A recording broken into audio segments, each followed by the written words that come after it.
నమస్కారం city news కి స్వాగతం. పట్టభద్రుల ఎమ్మెల్సీ ఎన్నికలో కూటమి అభ్యర్థి అలపాటి రాజేంద్ర ప్రసాద్ ను అత్యధిక మెజార్టీతో గెలిపించాల్సిన బాధ్యత మనందరిపై ఉందని మంత్రి నాదెండ్ల మనోహర్ పేర్కొన్నారు.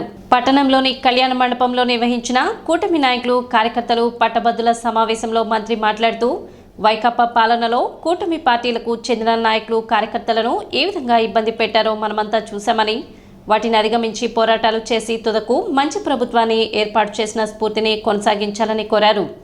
అభివృద్ధికి అండగా నిలవాలని, క్షేత్రస్థాయిలో ఓటర్లను కలవాలని, పోలింగ్ చేసే విధానంపై అవగాహన కలిగించాలని సూచించారు. గత ఎన్నికల్లో నామినేషన్ వేసే రోజు కన్నా ముందు నుంచి ఏ కార్యక్రమం చేసినా ఏ విధంగా చేయాలి, ఎక్కడున్నారు మన వాళ్ళు, ఏ నియోజకవర్గంలో స్థిరపడి ఉన్నారు, ఎవరిని పిలిపించుకుని మనం ఇక్కడ క్యాంపెయిన్ చేయించుకుంటే ఇంకా మనకి ఓట్లు ఎక్కువ వస్తాయి, ఏ గ్రామాల్లో మనం ఎక్కువ కాన్సన్ట్రేట్ చేయాలి, వీటన్నిటిపైన లోతుగా ఎప్పటికప్పుడు అధ్యయనం చేసుకుంటూ సలహాలు ఇస్తూ ప్రతి అడుగులో కూడా నాతోటి అలపాటి రాజేంద్ర ప్రసాద్ గారు నిలబడ్డారు, కష్టపడ్డారు. దాదాపు 4 సంవత్సరాలు అనేక అంశాలపైన, రైతుల విషయంలో కానివ్వండి, మహిళల విషయంలో కానివ్వండి, రాజకీయ నాయకులపైన వాళ్ళు చేసిన కక్ష సాధింపులు కానివ్వండి, వీటన్నింటిపైన కూడా ఏనాడు కూడా రాజీ లేని పోరాటం పవన్ కళ్యాణ్ గారు చేశారు. ఆ నాయకత్వం ఆ రోజు తీసుకోవాల్సిన బాధ్యత ఏంటంటే వ్యక్తిగతంగా స్వార్థం లేకుండా రాష్ట్రం కోసం, దేశం కోసం పనిచేస్తే ప్రజలే మనం ఆశీర్వదిస్తారని నమ్మకంతో ఆ రోజు పవన్ కళ్యాణ్ గారు ముందుకెళ్ళారు. నోవోటెల్లో 3 రోజులు మమ్మల్ని రూమ్ నుంచి బయటికి రానికుండా పోలీసులు నిర్బంధించారు.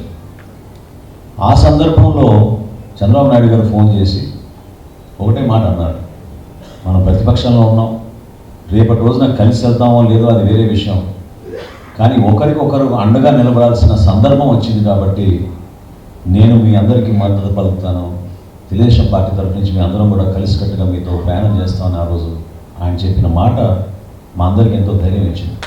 మనం చేసిన పోరాటం గురించి మనం గర్వపడాలి.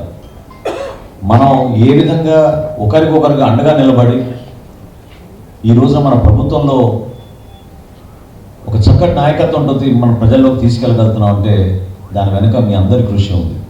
రాజకీయాల్లో ఎప్పుడు కూడా స్థిరంగా, ఓపికగా, నిజాయితీగా నిలబడినప్పుడే నాయకత్వం కనబడుతుంది. సందర్భాన్ని బట్టి మనం మార్చిపోతూ ఉంటే అది నాయకత్వం కాదు. కాబట్టి మిమ్మల్ని అందరినీ నేను కోరుతున్నాను, ప్రత్యేకంగా మన జనసేన పార్టీ నాయకులందరినీ కూడా ఇది ఒక చక్కటి అవకాశం. మనకి ఏ విధంగా అలపాటి రాజా గారి నాయకత్వంలో అందరూ కూడా కలిసికట్టుగా పనిచేశారు గత ఎన్నికల్లో, ఆయన గెలుపు కోసం ఈ ఎన్నికల్లో మనందరం కూడా అదే విధంగా కష్టపడాలి. జనరల్ ఎలక్షన్గా కాకుండా గ్రాడ్యుయేట్ ఎమ్మెల్సీ ఎలక్షన్లో కొంచెం టెక్నికల్గా లోతుగా ఆలోచించాల్సిన అంశాలు ఉంటాయి. ఖచ్చితంగా 23,000 ఓటర్లు ఉన్నారు మనకి తెనాలి నియోజకవర్గంలో, 27 పోలింగ్ బూతులు ఉన్నాయి. ప్రతి పోలింగ్ బూత్కి మనం విభజించుకొని నేను మాటించాను బీటీ నాయుడు గారికి, రేపు మధ్యాహ్నం లోపు 15 మంది అబ్జర్వర్స్ని, ఎవరైతే 15 మంది తెలుగుదేశం పార్టీ నుంచి ఈరోజున క్షేత్రస్థాయిలో పనిచేస్తున్నారో రాజాగారి తరఫున, వాళ్ళకి తోడుగా అండగా బాధ్యతతోటి వ్యవహరించడానికి ఒక 15 మంది జనసేన పార్టీ నుంచి కూడా రేపు ఉదయం నుంచి కలిసి పనిచేసే విధంగా ఉంటాయి. ప్రతి బూత్లో కూడా లోతుగా అధ్యయనం చేసి అక్కడున్న ఓటర్స్ ఎవరున్నారు, ఎవరిని మనం కలిసి ప్రభావితం చేయగలుగుతాం, అభ్యర్థించగలుగుతాం అనే విషయం పైన ఖచ్చితంగా ఒక ఎక్సర్సైజ్ జరగాలి. ఇతర క్యాండిడేట్ల గురించి మనకు అనవసరం, వాళ్ళు ఉన్నారా లేరా అనే దాన్ని కూడా చాలామంది ప్రశ్నిస్తూ ఉన్నారు. కానీ ఎలక్షన్ ప్రాసెస్లో మాత్రం మనందరం కూడా చాలా జాగ్రత్తగా, ఓపికగా చేయాల్సిన సందర్భం ఖచ్చితంగా ఇప్పుడు వచ్చింది. ఫస్ట్ ప్రిఫరెన్స్ ఓట్, ఒకే ఒక ఓటు అలపాటి రాజేంద్ర ప్రసాద్ గారికి 1వ నంబర్లో వేయమని మనందరం కూడా కలిసికట్టుగా అభ్యర్థించాల్సిన అవసరం ఖచ్చితంగా ఉంది. మాజీ మంత్రి అలపాటి రాజేంద్ర ప్రసాద్ మాట్లాడుతూ పార్టీకి విధేయుడిగా ప్రతి దశలను అందరితో ఉన్నానని, తనకు అందరూ మద్దతు ఇస్తున్న తీరుకు కృతజ్ఞతలు తెలుపుతున్నానని తెలిపారు. తన పాలనలో రైతులను నానా ఇబ్బందులు పెట్టిన జగన్ ఇప్పుడు మిర్చి రైతుల కోసమంటూ చేస్తున్న హడావుడిని ప్రజలు నమ్మే పరిస్థితి లేదని, ప్రజలు తిరస్కరించిన ఆ పార్టీ నాయకుల తీరు మారలేదని పలువురు నాయకులు పేర్కొన్నారు. పనిచేయాలి, పనిచేసి మెప్పించాలి, మీ అందరితో కలిసి పనిచేయాలి. పెత్తనం చేయడం అనేది నాకు కొత్త కాదు, కానీ పెత్తనం అనేది నాకు పెద్ద ఇష్టం ఉండదు.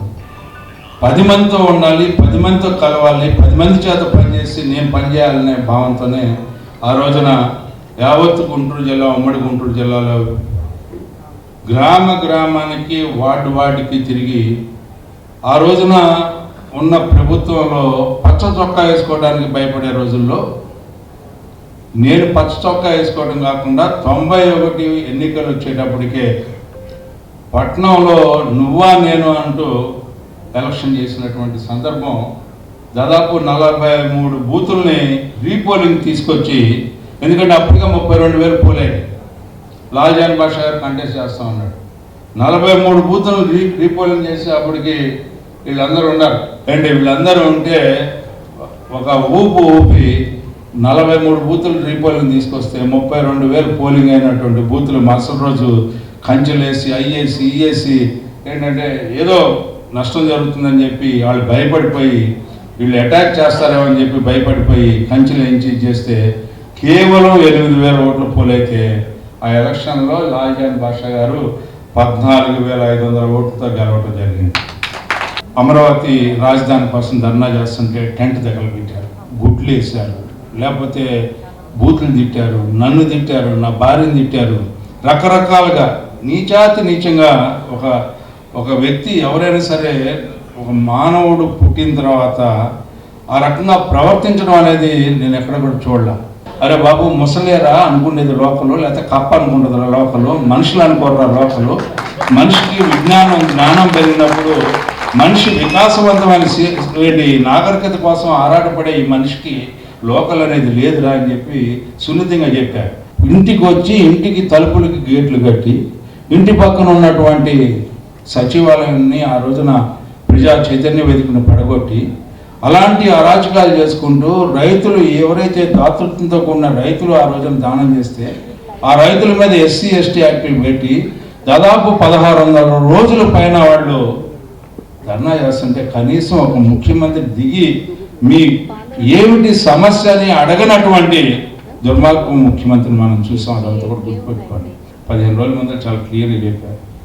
ఎవరు ఎక్కడ చిన్న పొరపాటు చెవులో మాట్లాడుకున్నా ఆ పాపం మనందరికీ తగిలిద్ది. మనం ముఖ్యమంత్రిగా చూడాల్సింది చంద్రబాబు నాయుడు. అంతేకాకుండా ఈ సంగమంలో పవన్ కళ్యాణ్ గారు నిజమైనటువంటి ఒక ఊపుని ఈ యావత్తు ఆంధ్ర రాష్ట్ర ప్రజలకు ఇచ్చినటువంటి నాయకుడు. ఆ రోజున జైల్లోంచి బయటకు వచ్చి ఆయన ముందు నుంచి ఓటుని చేర్చకూడదు అని చెప్పినటువంటి నాయకుడు, ఓటు చేయలేనని చెప్పి అనేక సందర్భాల్లో చెప్పినటువంటి నాయకుడు. అది ఎంతో విజ్ఞతతోనో ఎంతో లోతుగానో ఆలోచించి ఎంతో రాజకీయ పరిజ్ఞానంతో ఉండే మాటలు. కానీ చాలామంది అనుకున్నారు ఏంటి పిచ్చాడుగా మాట్లాడుతున్నాడు, లేకపోతే ఇంకోటి ఎవరికి వాళ్ళు మాట్లాడుకున్నటువంటి మాటలు. ఎందుకంటే బీజేపీ రోల్ డిఫరెంట్గా ఉంది. ఈ జిల్లాలో నేను చూశాను, ఏ ఒక్క నియోజకవర్గంలో కూడా నేను చూడాల. కానీ ఈ నియోజకవర్గంలో ఎంత ప్రతిఘటన ఉన్నా కూడా, ఎంత అటు నుంచి దాడి ఉన్నా కూడా, మీ రుణం ఎన్ని జన్మలెత్తుకొని ఉన్నా కూడా ఈ పార్టీ చేస్తుంది. అలాంటి పోరాట పటిమ మీలో చూశాను. నేను అనుకున్నాను ఇది మీ గొప్ప కాదు, నా గొప్ప కాదు, ఈ గడ్డ గొప్పతనం అని చెప్పి నాకు అనిపించింది. ఏ రకమైన గూండాయిజానికి, రౌడీజానికి వీళ్ళందరూ కూడా ఎప్పుడు కూడా ఒక మాట పడిన వాళ్ళు కూడా మానసికంగానే కాదు శారీరకంగా కూడా వీళ్ళు ఇబ్బందులు పడిన సంఘటనలు నా కళ్ళతో చూశాను. అయినా కూడా సహించేవాళ్ళం. మన గమ్యం వేరు, మన దృక్పథం వేరు, మనం సాధించాల్సింది వేరు. ఆ రకంగా నచ్చుకొట్టుకుంటూ రాజకీయ కోణంలోకి తీసుకుంటూ వెళ్ళినటువంటి క్షణాలు ఎన్నో ఎన్నో ఎన్నో.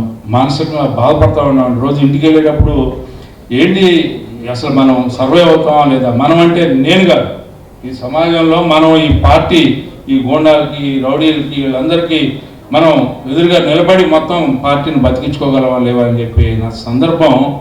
ఆ రోజున పవన్ కళ్యాణ్ గారు ఆ మాట మాట్లాడి ఊపిరి పోసినటువంటి క్షణాలు ఈ యొక్క సమాజానికి మళ్ళీ నిజమైన జీవం పోసినటువంటి నాయకుడు పవన్ కళ్యాణ్ గారు అని చెప్పి నిర్మాణం చేస్తారు. ఇవాళ 20 లక్షల ఉద్యోగాలు ఇవ్వాలన్న సంకల్పంతో 6,33,568 కోట్లు 4,10,000 ఉద్యోగాలు వచ్చేలాగా చేస్తుంటే ఏమో ఒక ఉద్యోగం లేదని చెప్తా ఉంటారు. అంటే ఏ రకంగా ఈ రోజున మాట్లాడటానికి సిద్ధపడతా ఉన్నారంటే ఎన్నికల్లో మేము బహిష్కరణ చేస్తున్నాం, ఎన్నికల్లో పోటీ చేయమన్నాళ్ళకి వీళ్ళకి ఏం పని అండి? అసలు ఈ రాష్ట్ర రాజకీయాలతో వీళ్ళకి ఏం పని అని చెప్పి నేను అడుగుతా ఉన్నాను. కానీ పిలిచి మొట్టమొదటిగా ఈ రాష్ట్రంలో ఎవరికైనా పదవి ఇచ్చారంటే అది ముందు నాకే అనౌన్స్ చేశారు, కార్పొరేషన్ల కంటే లేదా ఇంకోటి కంటే. ఆ గౌరవం ఇచ్చినందుకు ఒక సీనియర్ సభ్యుడిగా నాకు ఆ గౌరవం ఈ రాష్ట్రంలో ఈ కూటమి నాయకత్వం నాకు దక్కినందుకు కూటమికి నేను హృదయపూర్వకంగా చంద్రబాబు నాయుడు గారికి, పవన్ కళ్యాణ్ గారికి, పురంధేశ్వరి గారికి, లోకేష్ గారికి నా హృదయపూర్వకమైనటువంటి ధన్యవాదాలు తెలుపుకుంటా ఉన్నాను. ఇంతమంది నాకు మద్దతు పలుకుతా ఉన్నటువంటి ఒక గొప్ప దృశ్యాన్ని నేను కాంచిన తర్వాత నాకు రాజకీయాలలో ఇంకొద్దిగా బాధ్యత పెరిగింది. రాజకీయాల పట్ల ప్రభావితం మరింత బాధ్యతతో కూడినటువంటి రాజకీయాల్లో నేను కొనసాగాలని చెప్పి నాకు అనిపించింది. సమావేశంలో MLC BT Naidu, MLA Somireddy Chandramohan Reddy, నాయకులు పరిటాల శ్రీరామ్, వల్లూరు జయప్రకాష్ నారాయణ్, చందు సాంబశివరావు, కరీముల్లా తదితరులు పాల్గొన్నారు.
పొద్దున్నుంచి రాజాలతో పాటు తిరుగుతా అంటే ఎక్కడికి వెళ్ళినా కానీ అక్కడ ఎక్కడికక్కడ గ్రాడ్యుయేట్స్ అనేవాళ్ళు, టీచర్స్ కానీ, ఇంకోరు కానీ, ఆఫీసర్స్ కానీ ప్రతి ఒక్కరూ ముందుకు వచ్చి మేమంతా ఖచ్చితంగా ఈసారి మిమ్మల్ని గెలిపించుకుంటామని చెప్పే మాటలు వింటా అంటే ఖచ్చితంగా సగం ఎలక్షన్ మనం అయిపోగొట్టుకున్నామని ఫీలింగ్ వస్తాం.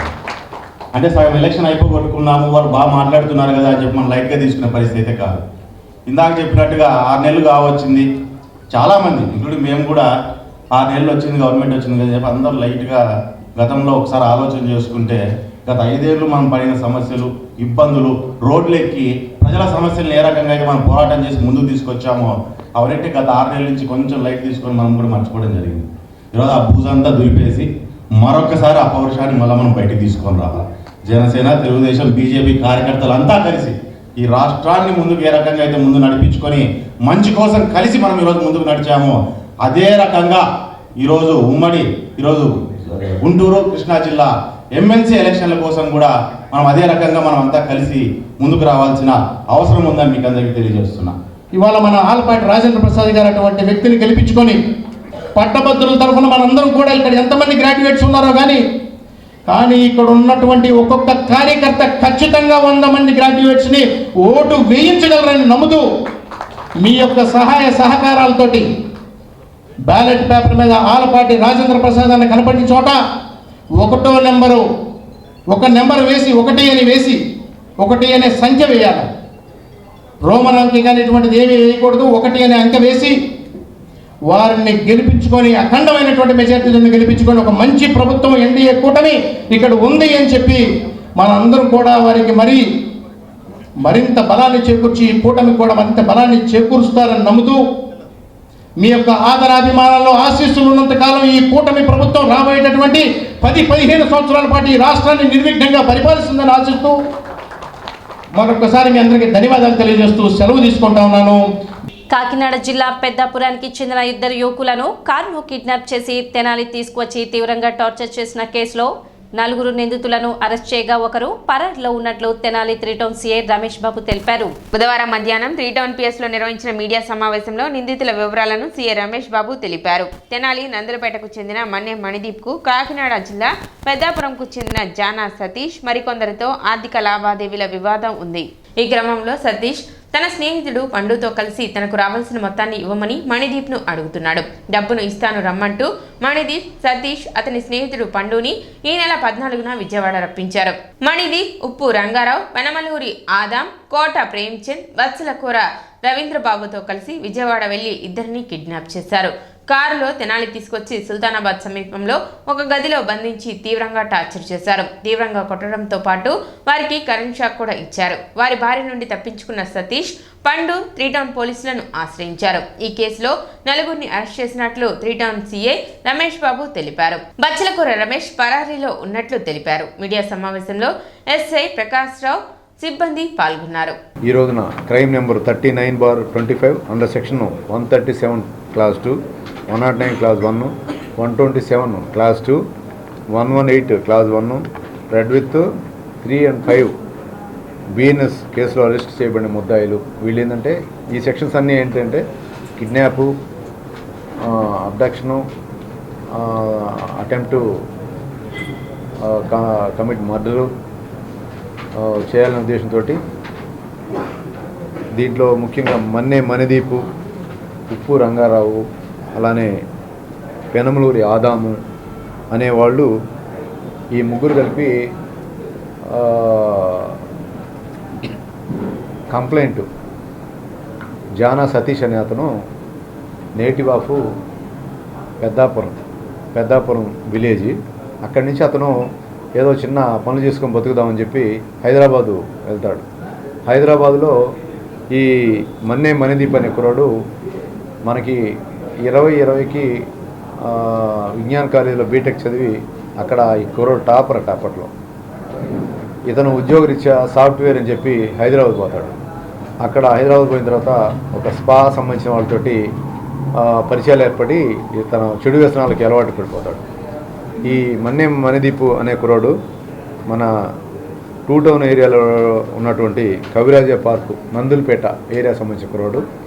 ఈ కుర్రాడు అక్కడ చెడు వ్యసనాలకి బానిసైపోయి అక్కడ ఒక కంపెనీ పెడతాడు.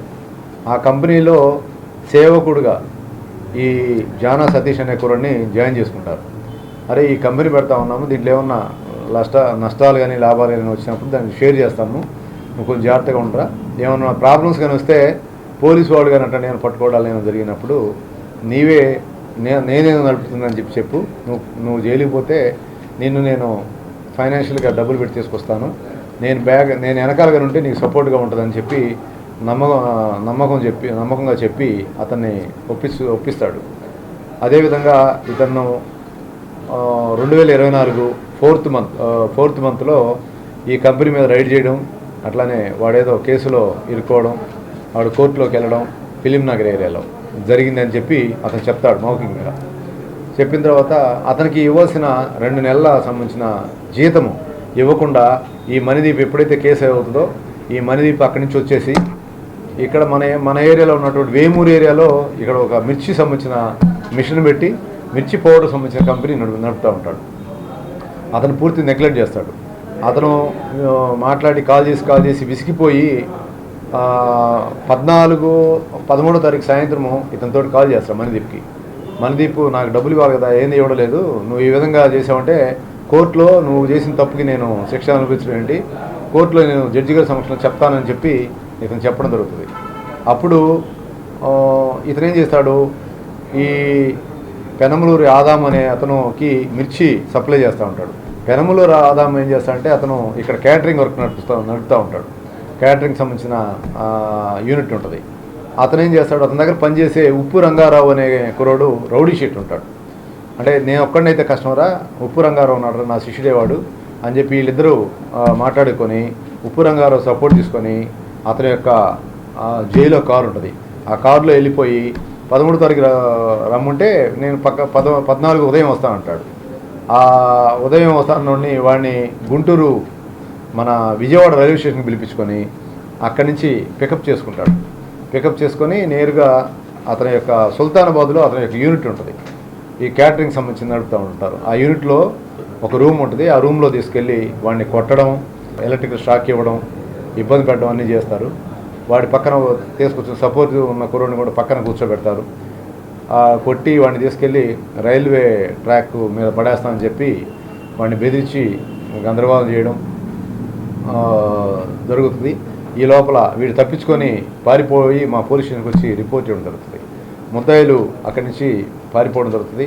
మేము ఈ రోజున ఉదయం 9 గంటలకి నందివెలుగు దగ్గర ఉన్నటువంటి అక్కడ మేము వాళ్ళ ఇన్ఫర్మేషన్ వస్తే అక్కడి నుంచి మనం వాళ్ళని పకడ్బందీగా ప్లాన్ చేసి వాళ్ళ వెహికల్ అట్లానే ఈ 4 ముద్దాయిల్ని అక్కడ వెహికల్ ఆపి పట్టుకోవడం, ఈ రోజున తీసుకొచ్చి రిమాండ్కి రెడీ చేయడం జరుగుతాం. ఈ నెల 27న జరిగే పట్టభద్రుల ఎమ్మెల్సీ ఎన్నికల్లో కూటమి అభ్యర్థి ఆలపాటి రాజేంద్ర ప్రసాద్ గెలుపే లక్ష్యంగా టీడీపీ నాయకులు విస్తృత ప్రచారం నిర్వహిస్తున్నారు. గుంటూరు, కృష్ణా జిల్లాల పట్టభద్రుల నియోజకవర్గం కూటమి అభ్యర్థి ఆలపాటి రాజేంద్ర ప్రసాద్ ను అత్యధిక మెజారిటీతో గెలిపించాలని, మొదటి ప్రాధాన్యత ఓటు వేయాలని ప్రభుత్వ కార్యాలయాలు, బ్యాంకులలో ప్రచారం నిర్వహించారు. ఈ కార్యక్రమంలో రాష్ట్ర వాణిజ్య విభాగం అధికార ప్రతినిధి ఈదర వెంకట పూర్ణచంద్, మాజీ municipal vice chairman Madala Koteswararao, సాంస్కృతిక విభాగం నాయకులు వెనిగెల శివప్రసాద్, డివి సంగమేశ్వరరావు, వైఎస్ చౌదరి తదితరులు పాల్గొన్నారు.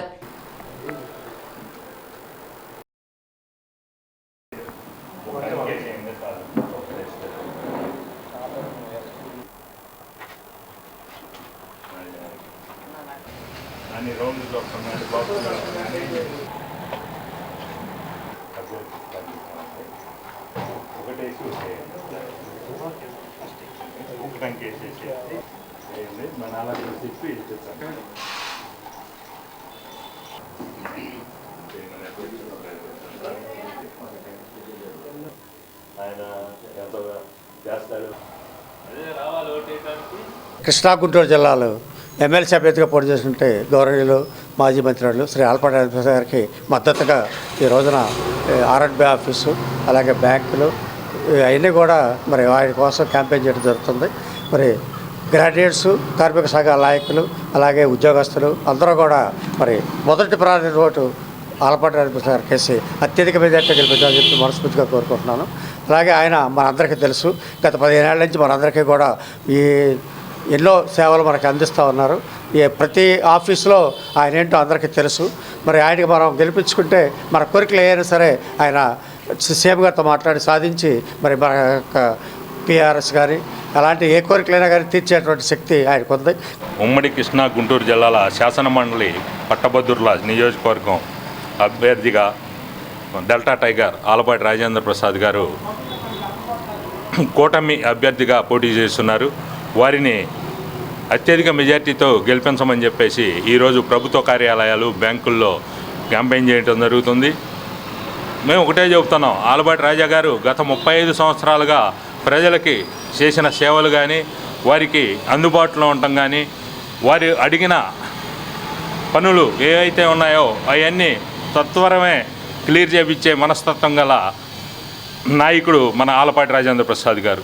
ఈరోజు మన కోసం ముందుకొచ్చిన ఆలపాటి రాజేంద్ర ప్రసాద్ గారికి మొదటి ప్రాధాన్యత ఓటు వేసి ఆయన్ని అత్యధిక మెజార్టీతో గెలిపించాలని కోరుతున్నాం.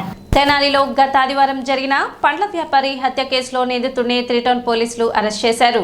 బుధవారం 3 టౌన్ పోలీస్ స్టేషన్లో జరిగిన విలేకరుల సమావేశంలో సిఐ రమేష్ బాబు నిందితుడిని మీడియా ఎదుట హాజరుపరిచారు. సిఐ రమేష్ బాబు కేసు వివరాలను వివరించారు.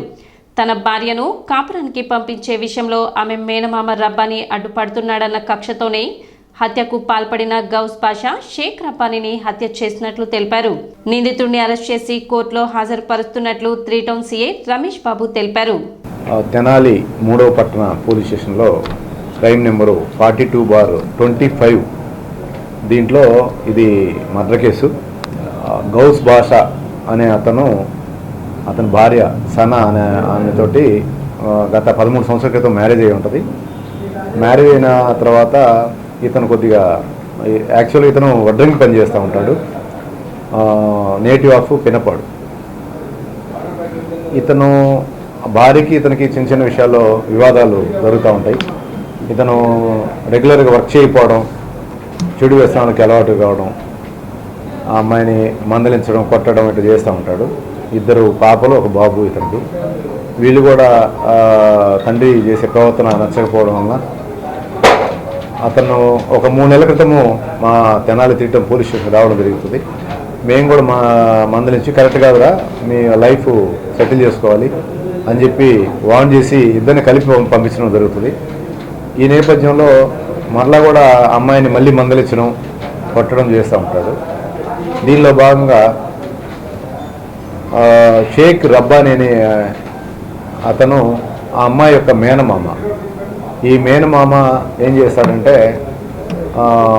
వీళ్ళిద్దరికీ నెగోషియేషన్ చేయడం, ఫస్ట్ టైం వచ్చినప్పుడు మా పోలీస్ స్టేషన్ రావడం, కలిపి పంపించడానికి ట్రై చేయడం చేస్తాడు. సెకండ్ టైము మళ్ళీ ఒక 3 డేస్ బ్యాక్ గౌస్ బాషా అనే అతను గౌస్ బాషాకి వాళ్ళ ఫ్రెండ్ హైదరాబాద్ నుంచి వచ్చి కలుస్తాడు. ఇతను బాధ అతను చెప్పుకుంటాడు, నా భార్య ఇట్లా రావడం లేదని చెప్పి చెప్పుకోవడం. అలానే వీళ్ళిద్దరు కలిసి రబ్బానీ దగ్గర పోవడం. రబ్బానీ చిన్నరావుడు తోటలో ఉంటాడు, అక్కడ పోయి మాట్లాడడం జరుగుతుంది. జరిగినప్పుడు అరే అమ్మాయి ఒప్పుకోవట్లేదురా, నువ్వు ఎట్టి పరిస్థితి నాకు చెప్పొద్దు అని చెప్పి చెప్పడం. మళ్ళీ ఆ అమ్మాయిని కూడా పిలిపించడం. అక్కడ చిన్న ఇద్దరి మధ్యలో వివాదం జరుగుతుంది. భాను టీ స్టాల్ దగ్గర ఉన్నటువంటి అతని షాపు, పండ్ల షాపు ఉంటుంది. ఆ షాపు దగ్గరికి వచ్చి అతను షాపు ఓపెన్ చేసుకొని ఉంటాడు. ఇది మనసులో పెట్టుకొని దీని మొత్తానికి మా భార్యని నా దగ్గర కాపం రాకుండా చేయడానికి గల కారణము అతను మా భార్య సనా యొక్క మేనమామ చేస్తున్నాడని అతను మనసులో పెట్టుకొని కూరగాయలు తరిగే చాకు తీసుకొని నేరుగా ఇక్కడ రావడం అతన్ని అటాక్ చేస్తాడు. అటాక్ చేసి 3 స్టాబింగ్ ఇంజురీస్ చేయడం జరుగుతుంది. అవి బాగా లోతుగా పోవడం వలన ఆన్ ది స్పాట్లోనే దర్దాపులో చనిపోతాడు. దాని మీద మేము ఇన్వెస్టిగేషన్ చేసి ఒక 3 డేస్ నుంచి గాలిస్తూ ఉంటే లాస్ట్కి అతను పినపాడులో ఉన్నటువంటి అతని సొంత ఇంట్లో ఈరోజు ఉన్నట్టుగా ఇన్ఫర్మేషన్ వచ్చింది. దాని మీద మా ఎస్ఐ గారి టీము అంతా వెళ్ళి అతను పట్టుకోమని ఈరోజు తీసుకురావడం జరిగింది. సిటీ న్యూస్ ఇంతటితో సమాప్తం. నమస్కారం.